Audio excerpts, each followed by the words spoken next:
சொல்லிருக்காரு. இரண்டாவது முறை வந்த உடனே ட்ரம்ப் இரண்டாவது முறை வந்தாரு, அமெரிக்காவை காப்பாற்ற போறாரு, டாரிஃப் போட போறாரு, அவர் விலைவாசியை குறைக்க போறாரு, என்னென்ன சொன்னாங்கல்ல. இப்பவும் சொல்றேன், அதெல்லாம் அவங்க வியூ. கர்த்தர் எதுக்கு அவர் கொண்டு வந்தாருன்னா, இந்த இடத்தை வாங்கி இஸ்ரவேல் கையில கொடுத்து போய்வார். இந்த இடத்தை வாங்கி இஸ்ரவேல் கையில கொடுத்துருவாரு. ஆனா அவர் தேவாலயம் கட்ட மாட்டார். திருப்பியும் சொல்றேன், தேவாலயம் கட்டுறவன் வேற ஒருத்தர், அது வேற ஒரு ஆளு. அவர் தேவாலயம் கட்ட மாட்டார்.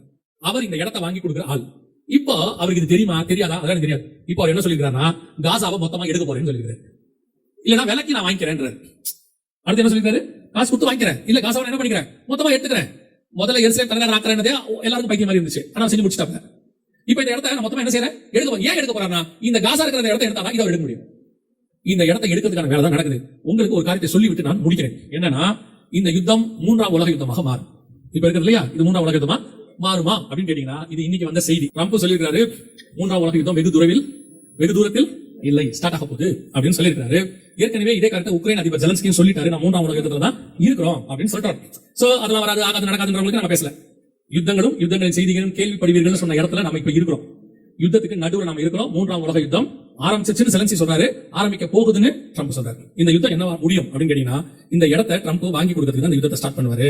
உங்களுக்கு எனக்கு அடையாளம் என்னன்னா, இந்த யுத்தம் இந்த காரியத்துல யுத்தம் வருது, நடக்குது, என்ன ஆகுது, அதெல்லாம் பார்க்கலாம். நாளைக்கு நாளைக்கு கதை இஷ்டமானால் பார்க்கலாம். ஆனா இங்க உங்களுக்கு என்ன அடையாளம் கேட்டீங்கன்னா, வழிபாடு தளம் இருக்குல்ல, அங்க பாக்குறீங்கல்ல, அது அந்த இடத்துல இருந்து இல்லாமல் போகும்.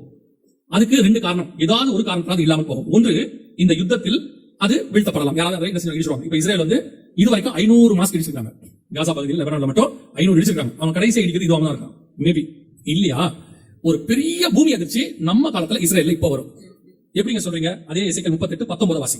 அந்நாளிலே இஸ்ரேல் தேசத்திலே பெரிய அதிர்ச்சி உண்டாகி, பெரிய அதிர்ச்சினா மினிமம் 6-7 பெரிய அதிர்ச்சி உண்டாகி, நல்லா கவனிங்க. அப்ப பெரிய அதிர்ச்சி வந்தால் இது இடிவதற்கு வாய்ப்பு இருக்கிறது. ஒன்னு யுத்தம், இல்ல பூமி அதிர்ச்சி. இயேசு சொன்ன அடையாளங்கள் ரெண்டு இருக்கு. ஒன்னு யுத்தம், இன்னொன்னு பூமி அதிர்ச்சி. இந்த ரெண்டுல ஏதோ ஒண்ணுல இந்த விழுகிறத பார்ப்பீர்கள். திருப்பியும் சொல்றேன், அதை நீங்க பாத்துட்டீங்கன்னா சபையின் காலம் முடிஞ்சிருச்சுன்னு அர்த்தம். எப்படி சொல்றீங்க அப்படின்னு கேட்டீங்கன்னா, ரெண்டு வசனத்தை வாசிக்கிறோம், முடிக்க போறோம். லூக்கா எழுதின சுவிசேஷம் 21ஆம் அதிகாரம் 24வது வசனத்தை வாசி. பட்டய கற்கினாலே விழுவார்கள், சகல புறஜாதிகளுக்குள்ளும் சிறைப்பட்டு போவார்கள், புறஜாதியாரின் காலம் நிறைவேறும் வரைக்கும் எருசலேம் புறஜாதியாரால் மிதிக்கப்படும். அர்த்தம் என்னன்னா, இந்த இடம் டெம்பிள் மவுண்ட், இஸ்ரவேலுக்கு பரிசுத்த பூமி. அது சோ அவனுடைய இடத்தை புறஜாதியார் மிதிக்கிறாங்கன்னா, இன்னொரு வழிபாடுதல் இருக்கிறதா தான் மிதிக்கிறாங்க. சோ புறஜாதியாரின் காலம் நிறைவேறும் வரை, சபையின் காலம் தான் புறஜாதியார் காலம். இது நிறைவேற வரைக்கும் இது அவங்க மிதிப்பாங்கன்னு அர்த்தம்.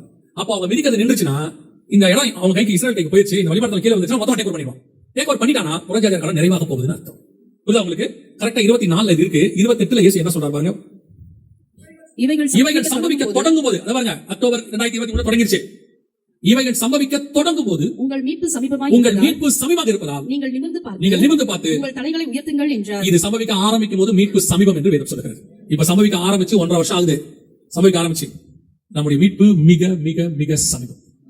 நம்ம கண்ணுக்கு இருக்கிற கடைசி அடையாளம் இந்த இடம் இஸ்ரவேல் கைக்கு போவது. புறஜாதியார் காலம் முடிவடையுதுன்றதுக்கான ஒரு அடையாளம் அது. அதுக்கப்புறம் எந்த செகண்ட் வேணாலும் வருதி வரும். இப்போ வராதா அப்படின்னா, இது நீங்கள் நானும் ஆயத்தப்படுவதற்கான காலம். ராஜா கூப்பிடுறது ரெடி ஆகி போச்சு. எஸ்தர் எப்ப கூப்பிடுவாரு தெரியாது. ஆனா எஸ்தர் ரெடி ஆக வேண்டிய காலம், சுத்திகரிக்கப்பட வேண்டிய காலம். அது சுத்திகரிச்சுக்கிட்டே இருக்கணும். திடீர்னு ராஜா கூப்பிடுவார்.